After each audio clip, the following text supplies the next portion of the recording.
जायगायाव जागासिनो सार एक्चुअली मा बुस्थु बियो जाहैबाय जोंनि हादोरनि जेनाखि हादोरनि थाखाय जिउ बावलांनाय बिर जोहोलाव बिथांमोनखौ मान होनानै जेनाखि हादोरनि जोंनि प्रधान मन्त्रि नरेन्द्र मदि सारनि जेनाखि नाजानाय बिनि नाजानायनि मोनसे जागरणनि गेजेरजों दिल्लीयाव मोनसे अमृत भाटिका होननाय मोनसे लुफुंगोन आरो बेवहाय जोंनि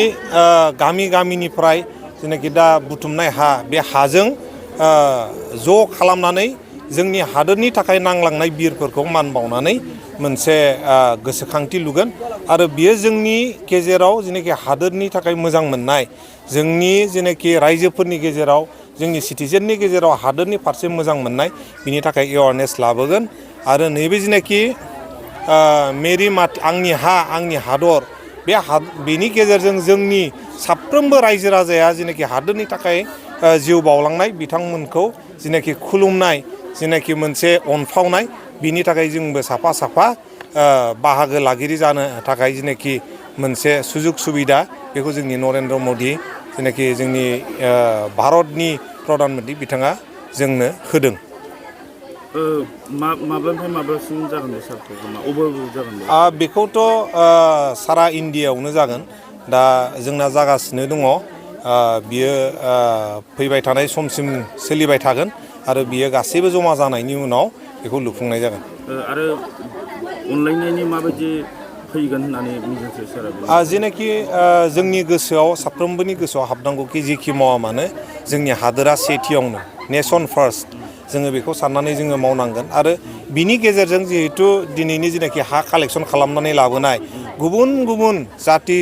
धर्म बासियाबालानो गासैबो गामिनिफ्राय लाबोदों आरो बिनि गेजेरजों जोंहा बयबो ज'यै नुजाफैलायदों आरो बिनि गेजेरजोंनो जोङो बिभिन्न जाति जनगोष्ठी धोरोम बयबो खौसेथियैनो अनलायनायाबो लोगोसेयैनो जोंनि गेजेराव सोमजिगोन होननानै जोङो मिजिंथिनो हायो। सार सिक्किमनि जे दा थासारि इसोरनाव माबायदि आर'ज सिक्किमनि सिक्किमाव जेनाखि जादों बियो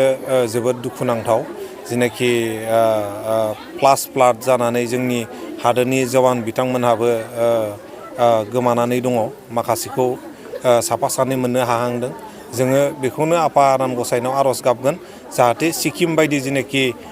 थासारि जानाय बे थासारियाव आफा आनान गसाइया बोर सारस्रि हरथों आरो सिक्किमा थाबैनो बेफोर जेनाखि लुकसान जानाय खथि जानाय बिनिफ्राय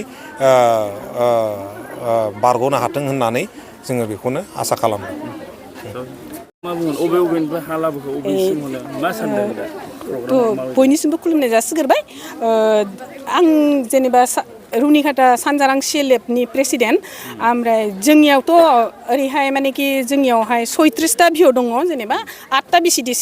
BCDC जोंहाय जोंहा मोनसे CLF दङ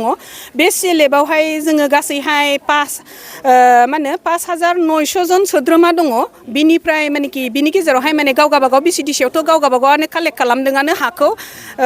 सोरबा मैया जमा खालामबाय बा खायसेया दिनै जमा खालामबाय जायहा माने दिनैहाय ग्राम सभा दङ बिसोरो माने दिनैहाय हाखौ जमा खालामबाय जोङो माने जोंनि बाहाय मोनब्रै भिअ दङ बे रुनिकाटायावहाय बे रुनिकाटा मोनब्रै भिअआवहाय जोङो दा माने बयनिफ्रायबो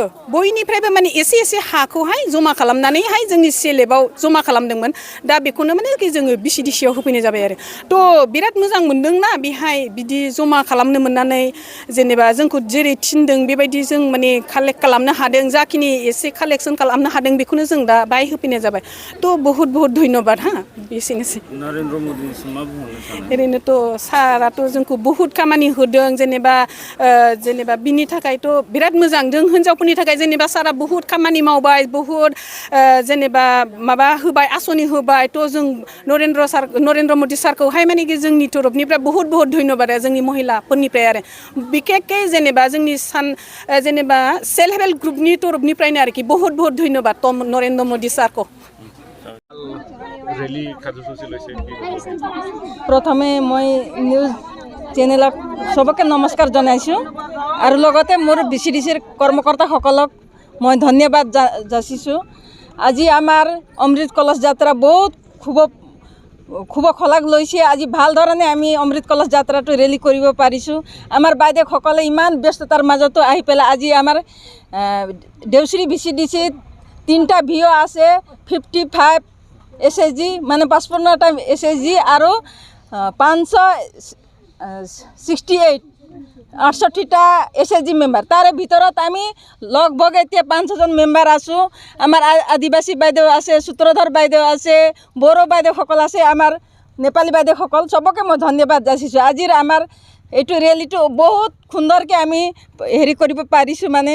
উদযাপন কৰিব পাৰিছোঁ আৰু মই সকলোকে বাইদেউসকলক ধন্যবাদ জ্ঞাপন কৰিছোঁ মাটি দান দিছে আপুনিও আমি সকলোৱে নিজৰ ঘৰৰ পৰা নিজৰ SHG মেম্বাৰে সকলোৱে নিজৰ ঘৰৰ পৰা এক মুঠি মাটি SHGত প্ৰথমে আমি আনিছোঁ কলহ লৈছোঁ আৰু SHGৰ পৰা ভিঅ'ত আনিছোঁ ভিঅ'ৰ পৰা আমি আজি VCDCত আনিছোঁ থ্যাংক ইউ ধন্যবাদ